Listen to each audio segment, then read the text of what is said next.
Buonasera e ben ritrovati con l'informazione flash di newsicilia.it.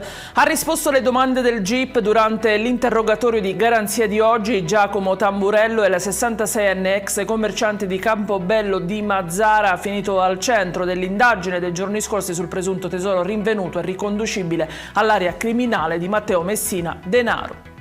Stretta sulla prostituzione a Palermo, dove i carabinieri hanno smantellato una rete di sfruttamento che vede riflettori puntati su 4 uomini, 3 palermitani e un colombiano. L'operazione è il risultato di un'indagine condotta tra settembre 2024 e febbraio 2025. 6 gli immobili usati come case di appuntamento che sono stati sequestrati.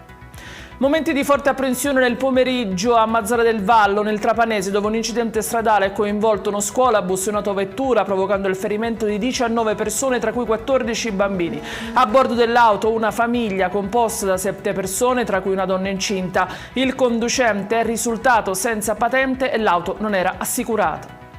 50 milioni di euro per rimettere in sesto strade, canali di scolo e aree verdi della zona industriale di Catania. Dopo anni di attesa, il piano di riqualificazione del principale polo produttivo della Sicilia entra nella fase operativa. I primi cantieri dovrebbero partire già entro la metà di giugno. In chiusura il meteo, con un maggio che si chiuderà con instabilità e temporali di calore. Per domani infatti la Protezione Civile regionale ha diramato un'allerta gialla in tutta l'isola. Migliorerà domenica con temperature estive già a partire anche da lunedì.